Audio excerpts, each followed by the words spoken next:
my fellow scientists, and welcome to another deck profile.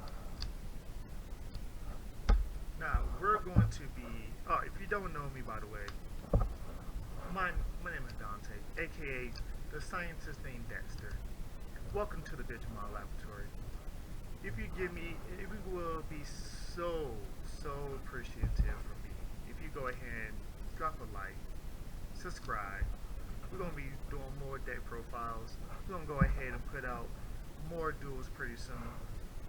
Now, this might be one of 3 or 4 deck profiles we'll go ahead and push out for the weekend. You know, set up issues, stuff like that. Movie, new place, stuff like that. So, without further ado, we're going to get into the big bad blocker deck. All black, everything. Now, let's start with the Digitomas. We play the 1 Kaporimon, but then we play 4 of the new Kaporimons. Now, why I play the 1? It's for the reboot. When things get reboot, and things get reboot in this deck, it's here or there. You can combo with the Toy Agumon that we play for the reboot, gets it the extra 1000 DP on your turn, which is fine. But in this deck, you really don't need too much of this. We play blocker everything, so the 1000 DP on this Pokemon would be actually a lot more viable, and it would be pretty much active way more than people would even think. So that's the Digitomas right there. We're going to go into a little different order. We're going to play with the Tamers. I'll play the 1 Izzy, the new Izzy from BT4. It's a memory tamer, and on play you can reveal the top 3 cards of your deck if they're all black, gain a memory, and then place them at the bottom of your deck.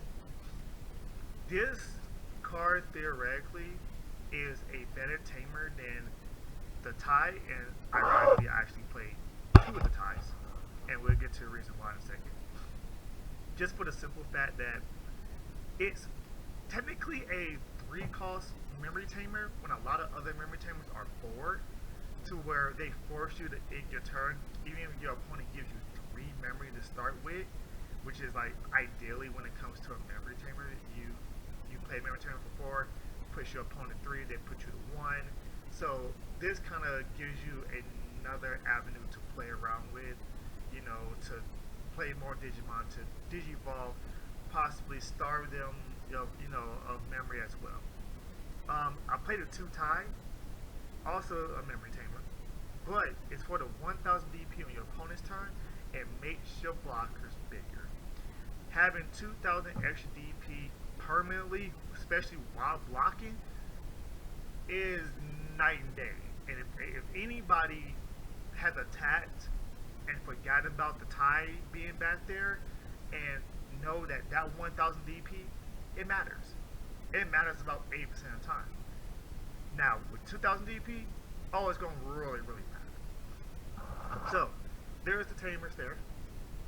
Let's get on to the level 3s. Gatsumon. Absolute staple.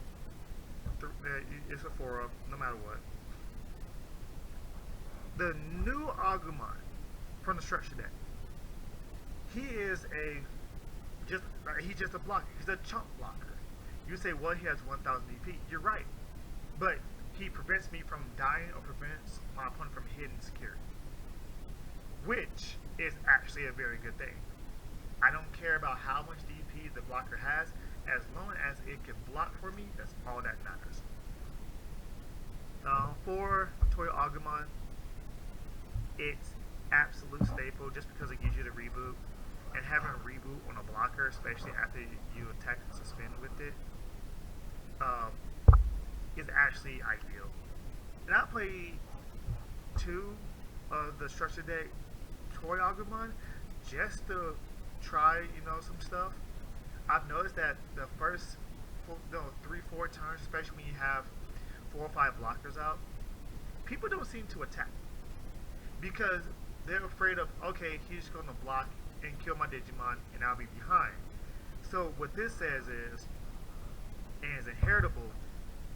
At the end of your opponent's turn, if your opponent did not attack with the Digimon this turn, trigger draw one.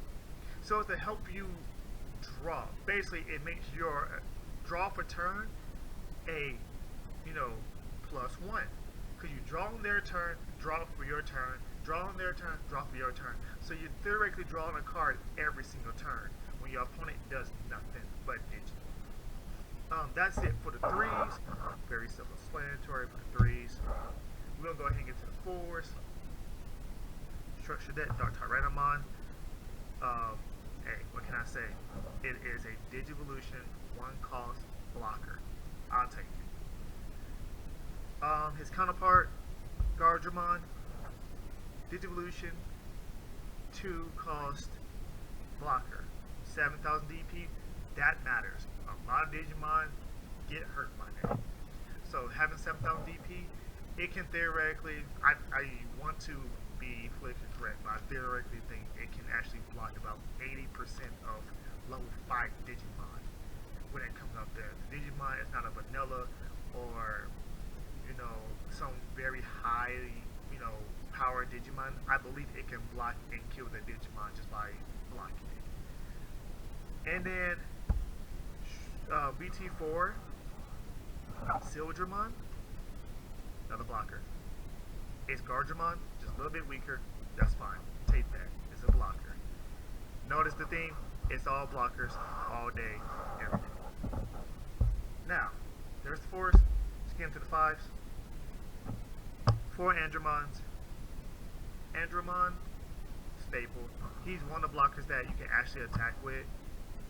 And if you have Toy Agumon underneath him, the one that reboots, you attack with them, and you take a security or kill a Digimon, and then when they draw the unsuspended phase, you reboot it, you get a blocker for free.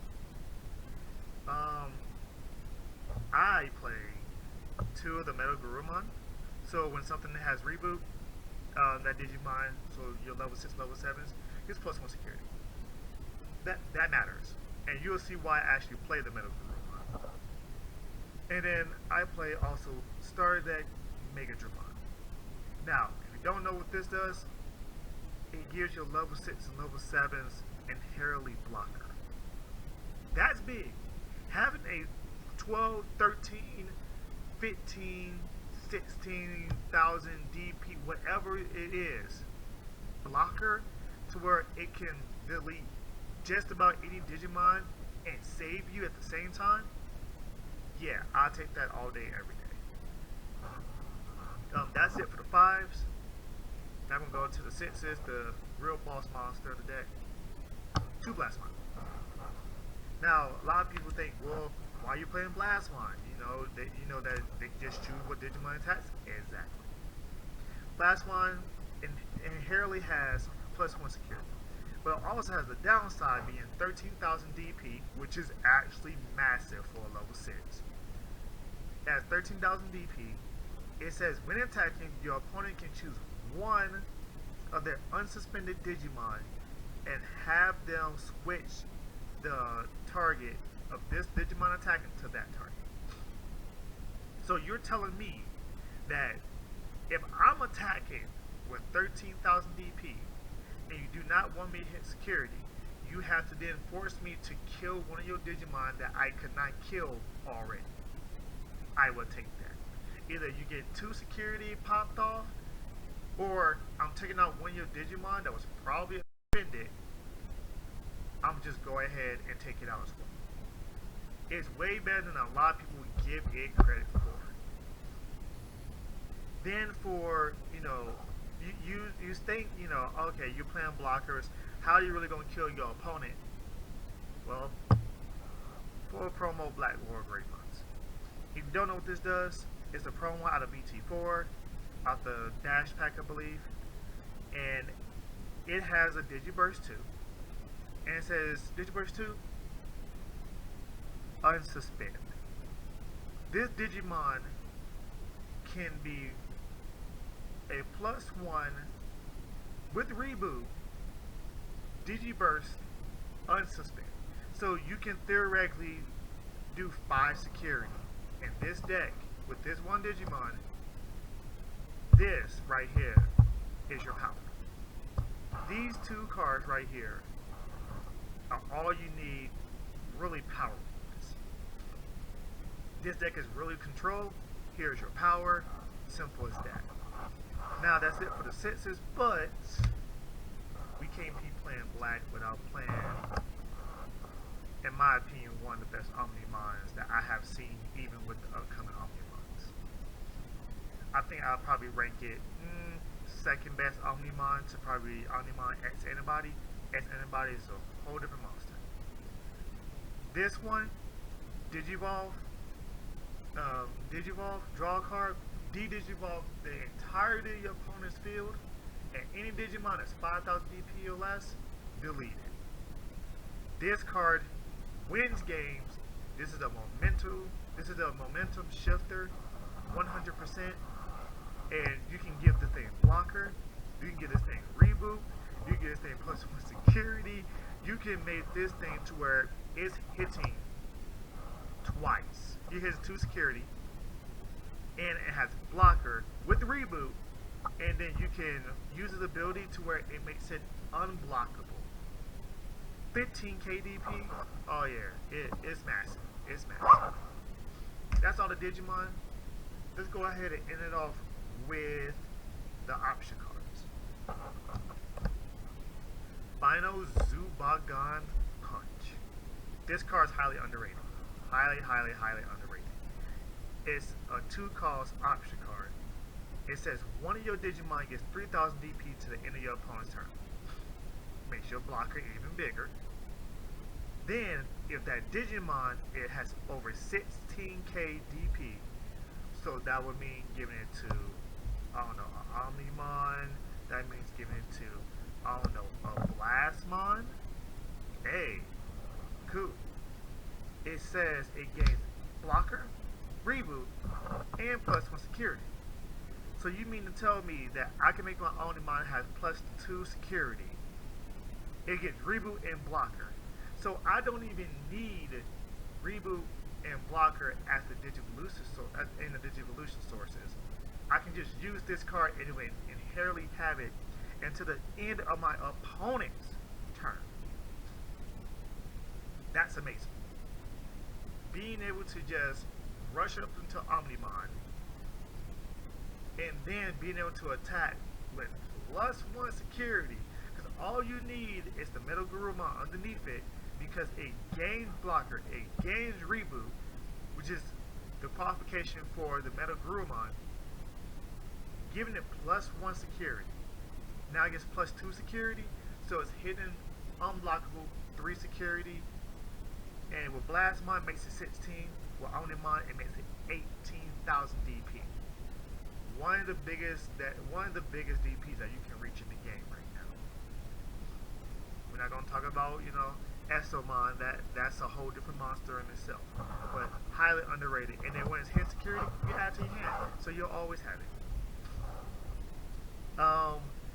This is a game finisher card. BCycle. Again, security. When it hits security, add to your hand, so you'll potential always get it. I won't say always, but if it hits security, it's to your hand, so you have it. All your Digimon with block or reboot gets +1 security. The Andromon I was telling you about gets +1 security. That Megadramon I was telling you about gets +1 security. That small Agumon that I was telling you about, the 1,000 DP, gets +1 security. So if you hit an option card, you get to check another one. This card really is freaking amazing. And then the last card of the deck I'm playing around with, Laser Eye. Laser Eye's insecurity, activate its main. What is his main? His main says trigger de-Digivolve up to 2 of your opponent's Digimon. Period. So you get to de-Digivolve 2 of your opponent's Digimon by 1 stage. That takes level 6s to level 5s. That takes blockers back down to level 3s. It's amazing. It helps you control the game. That's all this card is. It helps you control the game. If it was a little bit lower at a 3 cost, I would probably play it at multiples. But being a 4 cost, it technically ends your turn a lot of times, and that's what you really don't want in blockers, and black blockers, unless you're actually set up. So, I mean, with all due respect, I think this deck is probably one of the most underrated decks. I know a lot of people are seeing yellow red running around, a lot of people are seeing green running around, but I really do think this deck, especially with these two powerhouses in the deck, can actually be very, very, very valuable. Very valuable. Let me know what you think in the comment section below. Go ahead and like, comment, subscribe, hit the bell for me, and this has been Scientist Dexter signing out.